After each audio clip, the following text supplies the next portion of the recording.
Hey everyone, Richard Metal Fan here. Bringing you guys another video.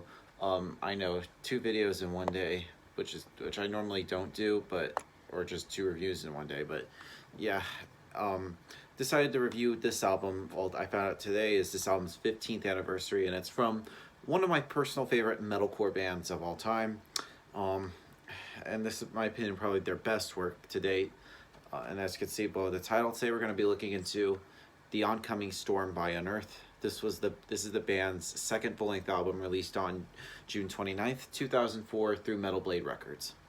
Now, Unearth isn't really an introduction. They're a metalcore band hailing out of Massachusetts. They formed in 1998. And I feel like with them, like a whole lot of the Massachusetts metalcore acts like Unearth and Killswitch Engage, they just pretty much stood out for me as being one of those bands when I was a teenager growing up.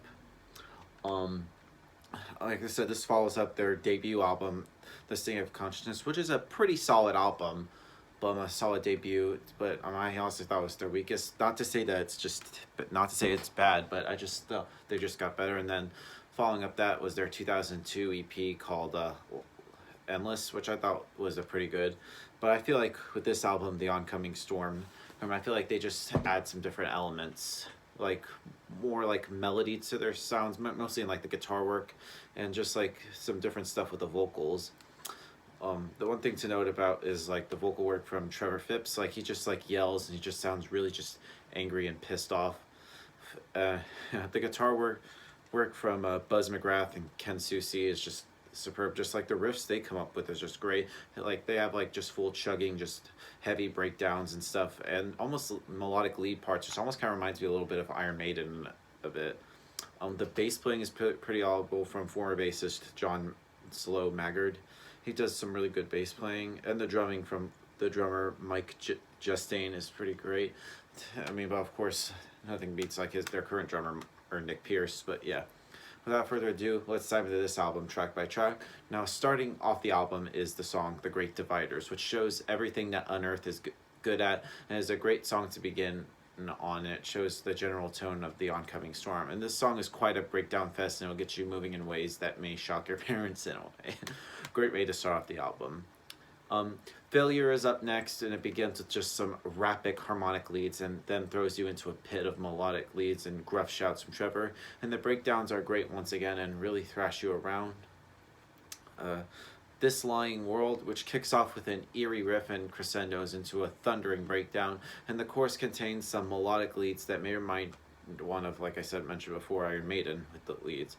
And before like the second breakdown, there's some insane drum work from Mike using like the snare drum, which is insane, and just in the cymbals and like the double bass primarily. And at the end of the song, there's a lead up and Trevor screams "Whoa!" breakdown, and this result in Chaotic is one of the better breakdowns on the CD, generating enough energy that gives an atomic bomb a run for its money. And I feel like they just do breakdowns easy and not just do it like all the fucking time like a lot of current metalcore bands do. Asking Alexandria. Anyway, moving on to Black Hearts Now Rain, which commences after This Lying World, which contains a fantastic opening riff and one of Trevor's best vocal performances on the album. Machine gunning fills from Mike and excellent harmonized leads rampage all over this track. And the song ends with a quiet and melodic clean guitar section and slowly winds it down. And it also has pretty good clean vocals, I should say, on some of the songs performed by guitarist Ken Susi. I actually think he's a really great singer. I just honestly wish his clean sing was used more on some songs. Which I just think he has a very underrated voice, but that's just my opinion. Moving on to Zombie Autopilot, which this song is greatly melodic, and about 1/3 of the way through it contains a fantastic solo duel between Ken and Buzz that really leaves you jaw-dropping. Just an incredible song overall. Bloodlust of the Human Condition, it's just a pounding song, just fucking brutal. Lie to Purify, another great song, and it also showcases Ken's clean singing on there. And then we go into Endless, which has actually, I believe, a recording from the EP of the same name, which was released 2 years earlier. And this version of Endless is pretty good or just as equally as good as it was on the EP. It's still a standout track for it containing that breakdown with Trevor screaming fight over it like a man possessed. And it's just, seriously, is just incredible and may cause several holes in the windows of nearby buildings. It's simply one of the best I've ever heard, and the rest of the song is made up of more great riffs and drum work from Mike, ending with a breakdown and once again.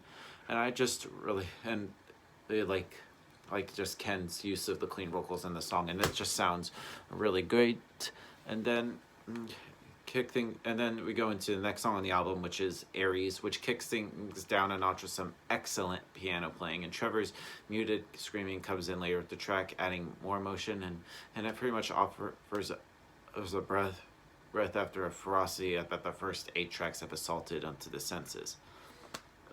Predetermined Sky, which is about a really good song, and about 2 minutes and 20 seconds in, a catchy melodic interlude begins, and it throws the listener into another curveball with another crushing breakdown.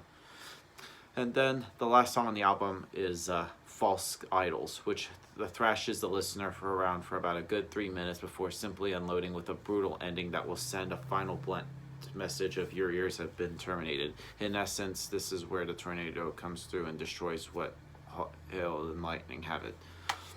And of course, this version I have has some 2 bonus tracks, which are actually re-recordings. One song being One Step Away from the Stings of Consciousness, which I actually think is a really great, but I think it's a little bit better than the original. And of course, The Charm, which is a recording from the Endless EP. Or what? No, wait, these are original recordings, but yeah, those are good songs. Now overall, Oncoming Storm by Unearth is a classic in metalcore, even though this album's only 15 years old, but it still just holds up to this day. So if I had to give this album a score, I'm going to give this a solid 10 out of 10. It's that good. So yep, that's my review of the Oncoming Storm by Unearth, guys. Let me know in the comments what you guys think about it, and I'll see you all in the next video. And as always, keep it metal.